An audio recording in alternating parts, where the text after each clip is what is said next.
ragazzi, benvenuti in un piccolo tempio della gelateria veneta e padovana, anche se questa storia, la storia di questa gelateria, inizia in provincia di Rovigo, ad Adria. È il 1937 e il Beppi e la moglie Rina aprono il primo chiosco in cui vendono i gelati che si continuano a produrre tuttora, anche se non siamo in provincia di Rovigo ma a Padova. Ma andiamo per ordine. Iniziarono la loro attività, andò piuttosto bene, c'è stata l'evoluzione fino all'apertura di questo chiosco, ma qui siamo nel 1951, l'anno della terribile grande alluvione del Po che portò via tutti i loro sogni. Furono costretti a emigrare, arrivando così a Padova, e negli anni 60 qui cominciarono di nuovo, da zero.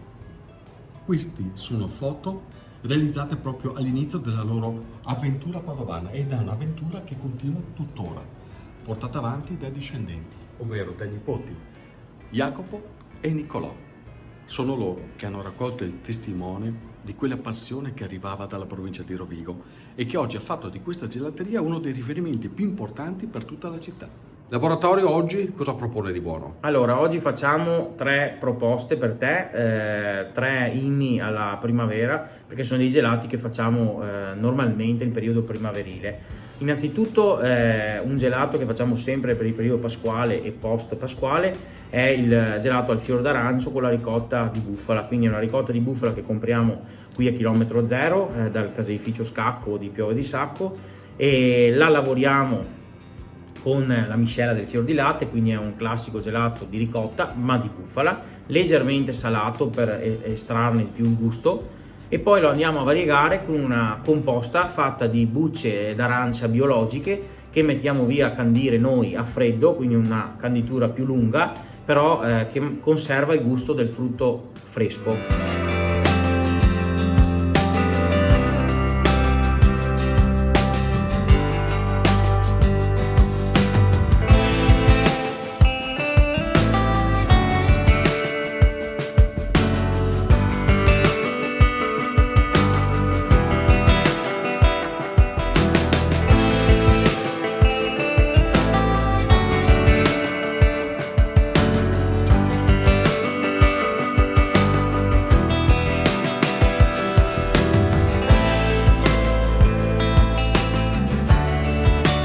Questo è il primo gelato. Poi abbiamo un classico ormai per noi, un gelato, uno dei gelati con i formaggi che facciamo molto spesso, che è sempre un gelato territoriale, perché è un gelato col morlacco, questo formaggio famosissimo insomma del grappa, e al quale abbiamo abbinato un miele di tiglio, perché è un miele robusto, un miele forte, sta benissimo con la consistenza, col sapore anche un po' grasso del gelato al formaggio, e si sposa insieme.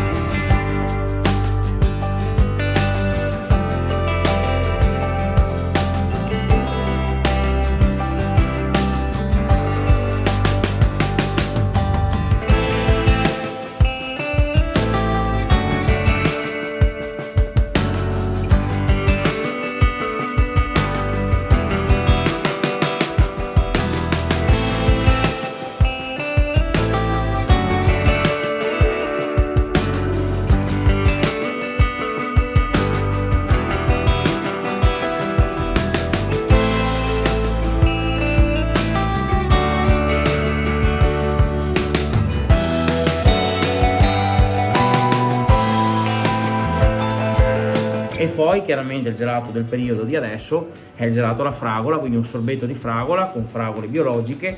Tutti i nostri sorbetti sono fatti con oltre il 50% di frutta, quindi nel gelato si valorizza proprio il colore, il sapore, la consistenza della frutta fresca, che viene acquistata da noi al mercato la mattina, lavorata quanto più in breve tempo possibile.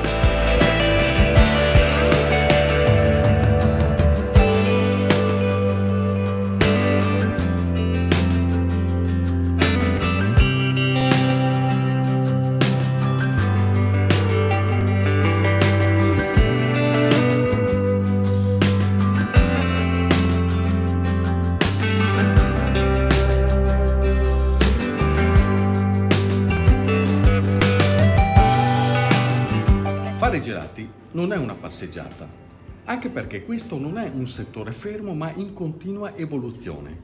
Il bello, come in qualsiasi altro settore anche dell'agroalimentare, è che ci si può personalizzare, ci si può anche un po' sbizzarrire nell'essere innovativi. Ed è esattamente quello che Jacopo e Nicolò hanno fatto, rispettando però dei canoni di partenza dai quali, secondo loro, non si può prescindere.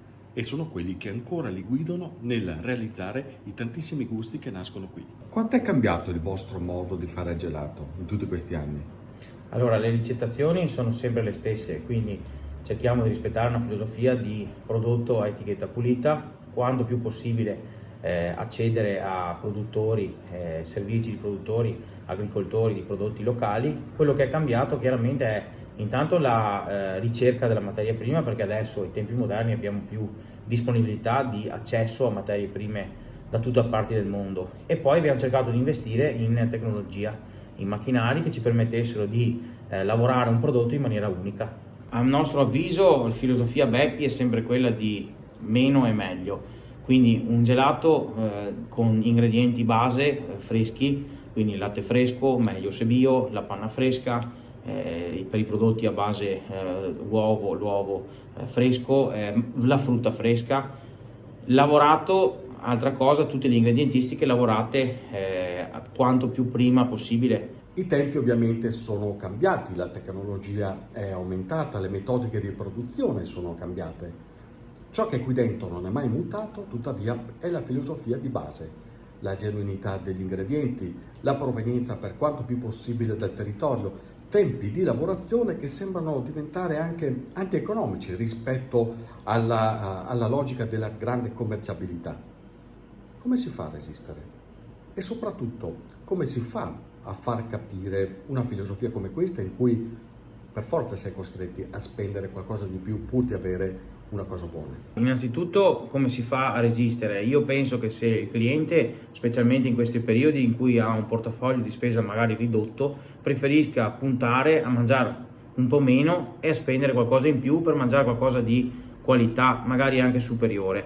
Quindi la nostra filosofia è sempre stata quella di trasmettere prima con il contatto diretto, con le foto, con le materie prime, adesso negli ultimi anni con l'uso massiccio dei social, di trasmettere quello che si fa. Chiaramente è ovvio che la clientela così va educata, va formata, e quindi è un guadagno forse a lungo termine, però ripaga. L'industria alimentare nel corso degli anni nel nostro settore ha fornito e potrebbe fornire una gamma enorme di semilavorati industriali, chiaramente per far prima, chiaramente per aumentare il profitto. Noi non ricerchiamo la logica del massimo profitto, ma della massima qualità.